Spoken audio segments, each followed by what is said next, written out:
ನಮಸ್ತೆ ಸ್ನೇಹಿತರೆ, ನಾನು ನಿಮ್ಮ ಪ್ರವೀಣ್. ಗುರುಭಕ್ತಿ ಯೂಟ್ಯೂಬ್ ಚಾನಲ್ಗೆ ಸ್ವಾಗತ ಸುಸ್ವಾಗತ. ಮನೆಯಲ್ಲಿ ನಾವು ದುಡಿದಿರುವಂಥ ಎಲ್ಲ ಹಣವು ಆರೋಗ್ಯ ವಿಚಾರವಾಗಿಯೇ ಖರ್ಚಾಗ್ತಾ ಇದೆ. ಒಬ್ಬರ ನಂತರ ಒಬ್ಬರು ರೋಗ ಬಾಧೆಯಿಂದ ನರಳುತ್ತಾ ಇದ್ದಾರೆ. ನಮ್ಮ ಮನೆಯಲ್ಲಿ ಮುಖ್ಯವಾಗಿ ಈ ರೋಗ ಸಂಬಂಧಿ ಸಮಸ್ಯೆ ನಿವಾರಣೆ ಆಯಿತು ಅಂದರೆ ನಾವು ಅಭಿವೃದ್ಧಿ ಆಗ್ತೀವಿ. ಇದನ್ನು ತಗೊಳ್ಳಿ, ಈ ಮಾತನ್ನು ತಗೊಳ್ಳಿ. ನಮಗಿದೊಂದು ಹೋಯ್ತು ಅಂದರೆ ನಾವು 100% ಅಭಿವೃದ್ಧಿ ಆಗ್ತೀವಿ. ಯಾಕಂದರೆ ನಮ್ದು ಬರೋದೆಲ್ಲ ಇದಕ್ಕೆ ಹೋಗ್ತಾಯಿದೆ, ಇದೇ ಟೆನ್ಷನಲ್ಲಿ ಜೀವನ ಕಳೀತಾಯಿದೆ. ಇದರಲ್ಲೇ ನಮ್ಮ ಸಮಯ, ನಮ್ಮ ಮಾನಸಿಕ ಪರಿಸ್ಥಿತಿ, ನಮ್ಮ ಹಣ ಮೂರು ಇದರಲ್ಲೇ ಖರ್ಚಾಗ್ತಾ ಇದೆ ಅನ್ನುವಂಥವ್ರು ಯಾರಾದರೂ ಇದ್ದರೆ ಅವರಿಗಾಗಿ ಈ ಪರಿಹಾರವನ್ನು ನೀವುಗಳು ಮಾಡ್ಕೋಬೋದು. ಇದು ಒಂದು ಸಲ ಮಾಡಿದ್ರೆ ಸಾಕು. ರೈಟ್, ಏನು ಮಾಡಬೇಕು ನೋಡಿ. ತಾವು ಏನು ಮಾಡಬೇಕು ಅಂತ ಹೇಳಿದ್ರೆ, ತಾವು ಬೆಳ್ಳಿಯ ಸ್ವಸ್ತಿಕ್ ಎರಡನ್ನು ತಗೊಳ್ಳಿ. 2 ಸ್ವಸ್ತಿಕ್ನ ತಗೋಬೇಕಾಗುತ್ತೆ.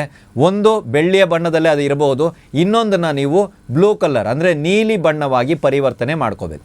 ಸ್ವಸ್ತಿಕ್ 2 ತಗೊಳ್ಳಿ. ಒಂದು ಬೆಳ್ಳಿಯ ಬಣ್ಣದಲ್ಲೇ ಅದು ಹಾಗೇ ಇರಲಿ, ಇನ್ನೊಂದು ನೀಲಿ ಬಣ್ಣವಾಗಿ ನೀವು ಪರಿವರ್ತನೆ ಮಾಡ್ಕೊಳ್ಳಿ. ನೀಲಿ ಕಲರ್ ಪೇಂಟ್ ಹೊಡೆದ್ರೂ ಪರವಾಗಿಲ್ಲ. ಅದನ್ನು ತಗೊಂಡು ಬಂದು ನಿಮ್ಮ ಮನೆಯ ಹಾಲ್ನಲ್ಲಿ ನಾರ್ತ್ ಈಸ್ಟ್ ಇಲ್ಲಿ ನಾನು ನಿಮಗೆ ತೋರಿಸ್ತಾ ಇದ್ದೀನಿ. ಅದರಲ್ಲಿ ನೋಡಿ NNE ಅನ್ನುವಂಥ ನಾನು ಎಲ್ಲಿ ಹಾಕಿದಾರೋ ಆ ಜಾಗದಲ್ಲಿ ನಿಮ್ಮ ಹಾಲ್ನಲ್ಲಿ ಆ ವಸ್ತುವನ್ನು ಅಂದರೆ ಆ ಸ್ವಸ್ತಿಕ್ನ ಇಟ್ಬಿಡಿ. ಇಷ್ಟೇ. ಇದಾದ ನಂತರ ನೋಡಿ, ಇದೊಂದು ಸಮಸ್ಯೆ ಇಲ್ಲ ಅಂದರೆ ನನ್ನ ಜೀವನದಲ್ಲಿ ನಾನು ಉದ್ಧಾರ ಆಗ್ತೀನಿ ಅಂತ ಯಾರ್ಯಾರು ಹೇಳಿದ್ರಿ. ಈ ರೋಗ ಬಾಧೆ ಇಲ್ಲ ಅಂದರೆ ನಾನು ಜೀವನದಲ್ಲಿ ಉದ್ಧಾರ ಆಗ್ತೀನಿ, ನಮ್ಮ ಮನೆಯಲ್ಲಿ ಹಾಸ್ಪಿಟ್ಲ್ ಖರ್ಚಿಲ್ಲ ಅಂದರೆ ನಾನು ಜೀವನದಲ್ಲಿ ಉದ್ಧಾರ ಆಗ್ತೀನಿ, ನಾನು ಇವತ್ತಿನವರೆಗೂ ದುಡ್ದಿರೋ ದುಡ್ಡನ್ನೆಲ್ಲ ತೆಗೆದು ಹಾಸ್ಪಿಟ್ಲಿಗೆ ಹಾಕಿದ್ದೀನಿ, ಆ ದುಡ್ಡಿದ್ದಿದ್ರೆ ನಾನು ಎಲ್ಲೋ ಹೋಗ್ತಾ ಇದ್ದೆ ಅನ್ನೋರು ಯಾರ್ಯಾರಿದ್ದೀರಾ, ಅಂಥವರಿಗಾಗಿ ಈ ಪರಿಹಾರ. ದಯವಿಟ್ಟು ಈ ಪರಿಹಾರವನ್ನು ಮಾಡಿ ನೋಡಿ.